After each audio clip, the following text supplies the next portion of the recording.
Hi, I'm Austin, and my partner today is Brian. And today we're going to be replacing universal joints on a drive shaft or a propeller shaft. So when you want to replace these is when they get seized. We have within these caps we have needle bearings.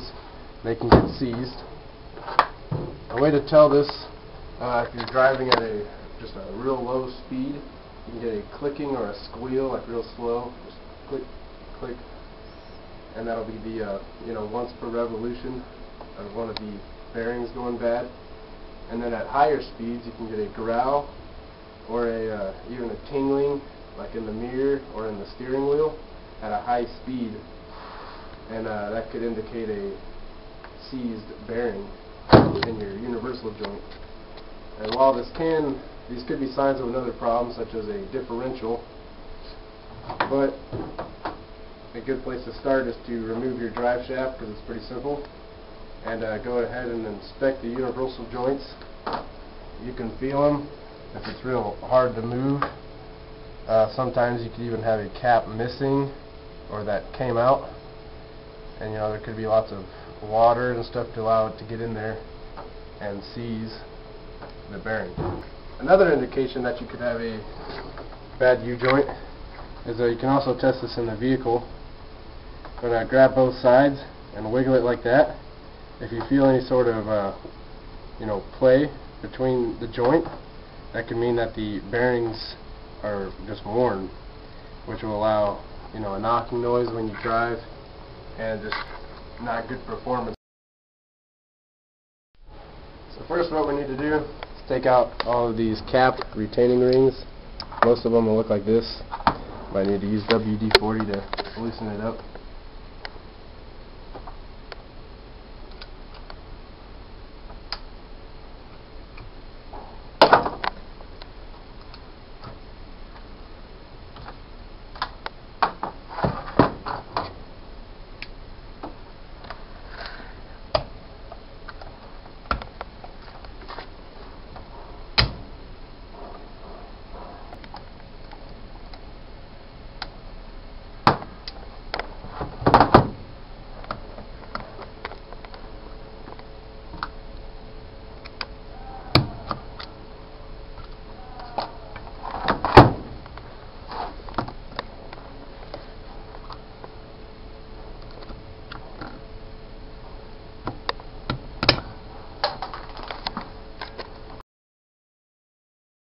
Alright, so there's different ways of doing this. You can use vise and stuff. We've got a C-type clamp here with a hole in the bottom, which allows the caps to move through that hole when we remove them. So what we're doing here is pressing out the caps.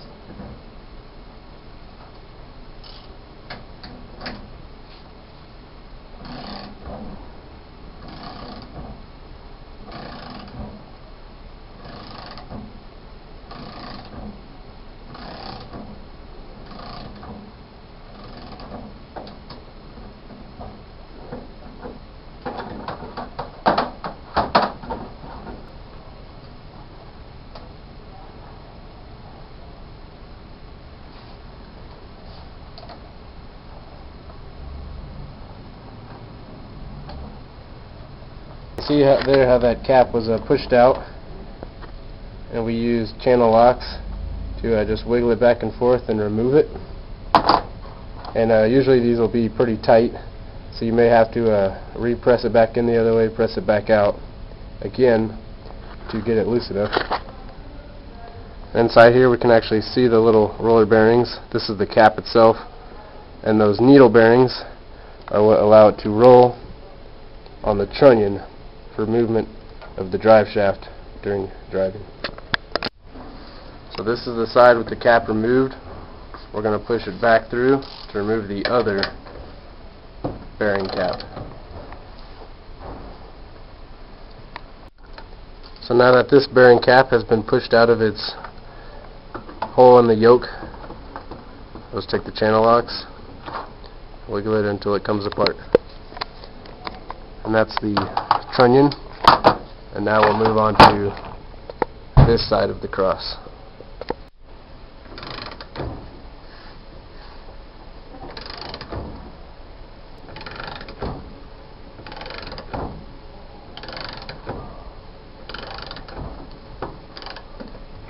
And once it bottoms out there, should be good. There's another view of the cap protruding from the yoke. Alright, in this case we cannot get that cap to spin, so all we do is put it back into the press.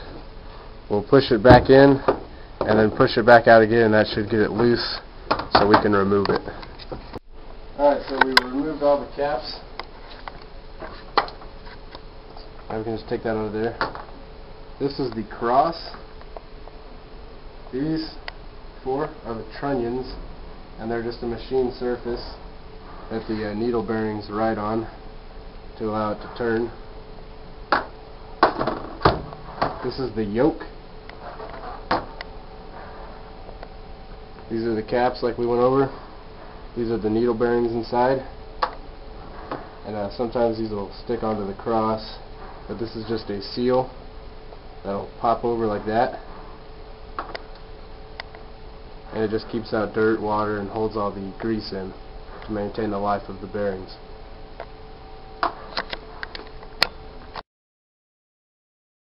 Okay, before you reassemble, you're going to want to pack these with wheel bearing grease real good.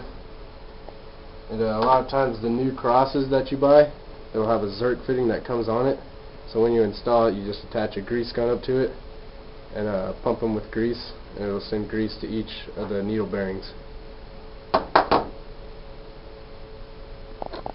Also be sure, even if you're using new ones, that there's no needles missing and that the needles don't fall out and get cockeyed or anything, because then it won't go on right and you could break the needle bearings, which will ruin the whole U-joint. Okay, so your new U-joint should come with a new cross, new caps with the bearings, and new snap rings. You're going to want to make sure the yoke on the drive shaft and on the companion flange is all nice and clean, no dirt in there, no rust. So we're going to put it on the yoke on the drive shaft first. Take one of the caps. Like I said, be sure that none of the needles are cockeyed in there or missing, because you want it to go on well and not seize up. You can stick it in there by hand.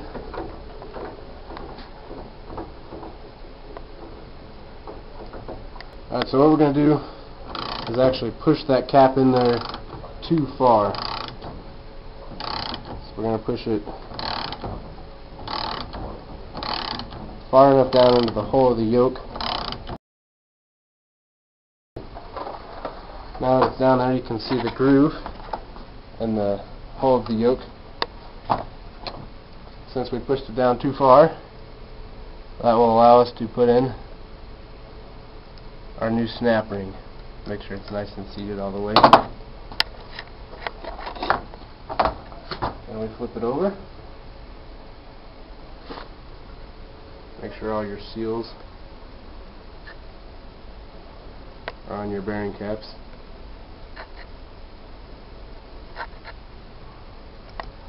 Cap down on this side. And we're going to push it down. And just make sure you don't push out this or bend this other snap ring.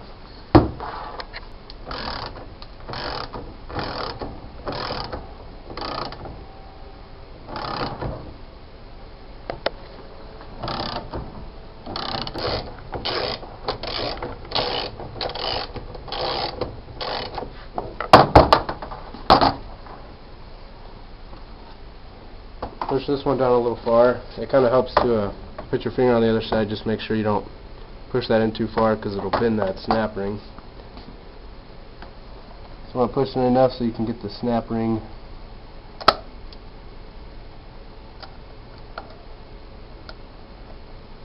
into its groove, like that.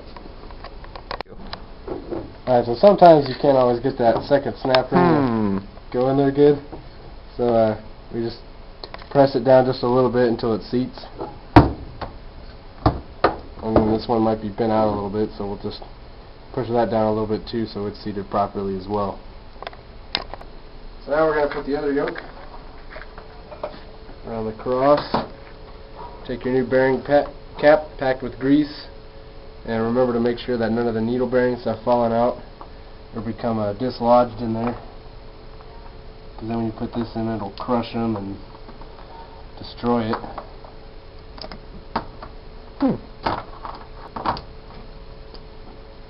Leave that on there.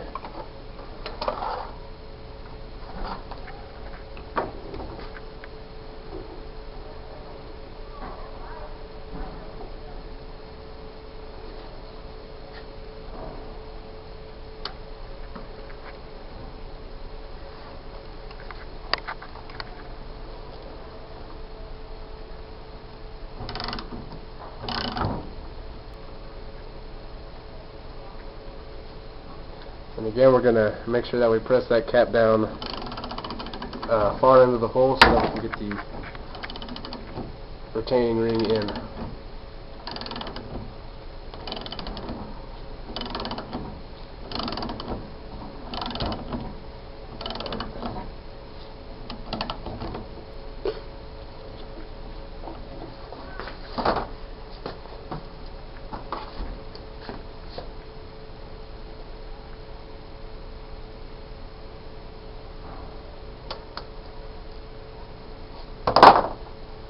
That snap ring in.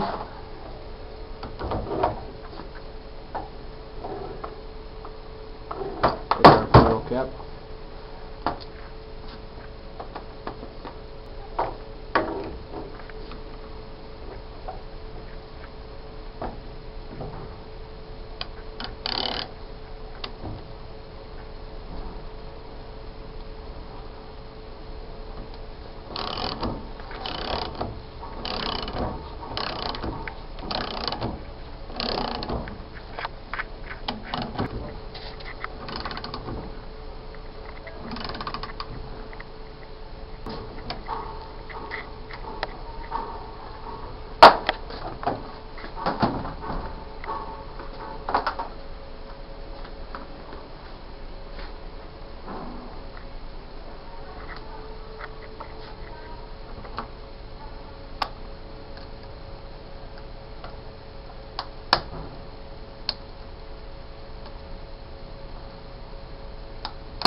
Now we got that snap ring nice and seated.